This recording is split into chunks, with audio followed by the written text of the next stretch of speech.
Hidden costs, a nightmare for many couples. Hello everyone and welcome back to my channel. I'm Svetlana from Best Indian Weddings Italy, the first and only wedding planning agency in Italy specialized in Indian weddings. Every day I help Indian brides and grooms-to-be realize their authentic Indian celebrations in the most beautiful country in the world. I'm running the series of videos called SOS Indian Weddings in Italy with useful tips and advice that you won't find anywhere else. And if you're looking to host your Indian destination wedding in Italy, then please subscribe to my channel, hit the bell to always keep updated with a new video every week.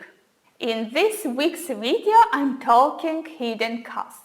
Today I want to deal with such a trendy topic that couples often speak about without having a clear idea about what these hidden costs are. They just know that they exist because they have heard or read about that online, or maybe because some friends have alerted them about such a possibility. And when I ask couples what their main fear during the wedding planning process is, many of them answer hidden costs. But when I ask them what they mean, they hardly have an answer to such a question.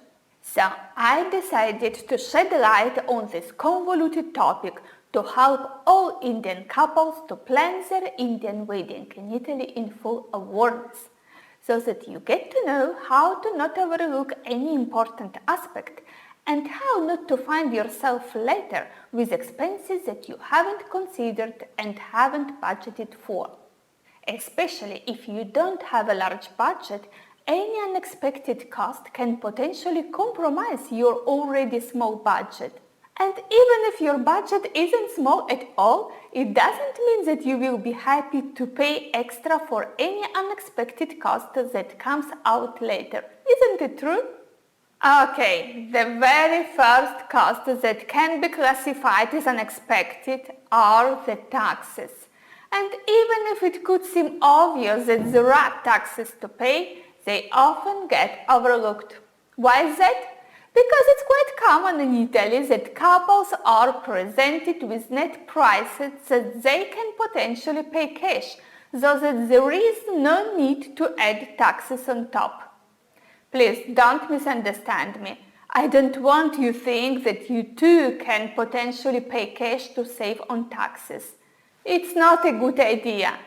The good idea instead is verifying from the very beginning if a venue or a supplier has considered taxes in the proposed price or not. You should know that we have different taxes applied here in Italy, and their amount depends on what they are applied to. Hotels, food and transportation apply 10% taxes, while rentals and services are taxed by 22% taxes. So you can understand that 22% on top of a renting price of a venue, or 10% on top of all the meals that you provide to your guests can create serious problems to your budget. For this reason, it's crucial that you attentively read all the proposals you receive. Because the question is not that Italian providers want to make money off of you, but that they often take it for granted that you are aware of the taxes to add. But you aren't, you live abroad, and things in your country most likely work differently. So please, start putting your maximum attention to the taxes question from now on. Another important aspect to check with the venues are extras that you may have not considered.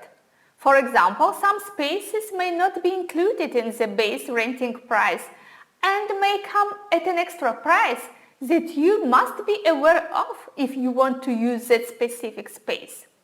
In some of my previous videos, I spoke about the use of the kitchen to pay to the venue by the catering company that will then be charged to you. The chairs for the ceremony are also often charged extra, and the power included in the base renting price must not be enough for a loud party. and you would need to rent extra power. And sometimes the power included in the base price may not be enough for a loud party, and you will need to rent extra power. And especially the famous Plan B is never to underestimate. I have a whole video about how to avoid choosing the wrong location for your Indian wedding in Italy. If you haven't seen it yet, here is the link. Checking the Plan B options at a venue is crucial if you can't pay a marquee. And believe me, the marquees are truly expensive. So don't say then that no one has warned you about that. Now I want to mention the extra hours. This aspect is important not only with the venues, where you will likely have a certain amount of hours included in the base renting price, and the extra hours are to pay additionally, but also with some suppliers, such as photographers, video makers, bands, and other musicians. Some wedding planners also put only a limited number of hours of their presence on site included in the fee, and if you go over, you pay extra.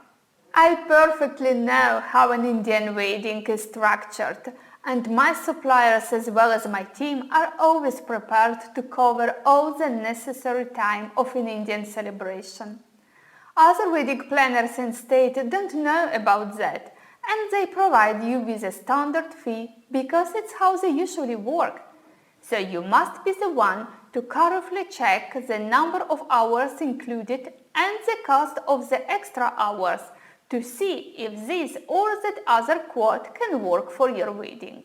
Then there are staff meals to pay extra, as well as transportation and lodging expenses if requested, especially for the suppliers coming from abroad, but not only.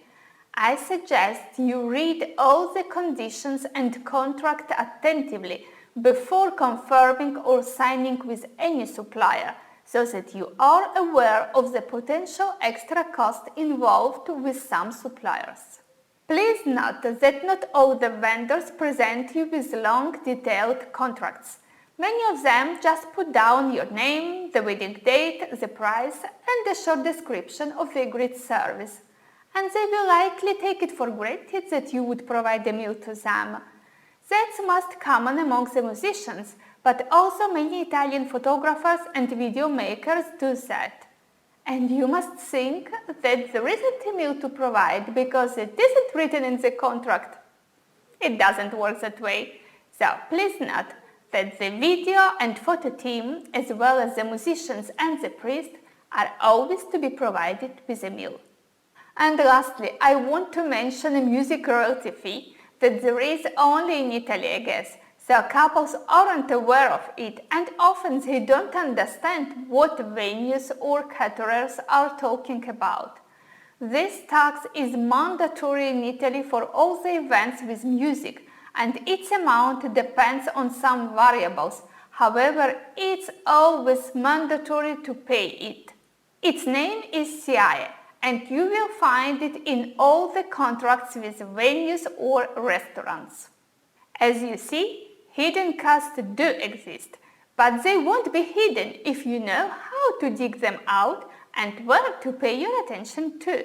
Only this way you can make sure that you put all the potential expenses in your budget spreadsheet, and no added cost comes out later and compromises your budget. And if you want to keep your budget organized in a professional way, you can download our budget chart totally for free. I've put the link for you in the description. That's all for today. Thank you for watching this video that I hope can truly help you with planning your amazing Indian wedding in Italy. If you haven't done it yet, please subscribe to my channel, follow Best Indian Weddings Italy on Facebook and Instagram, comment in the post, and I will be happy to answer. See you next week!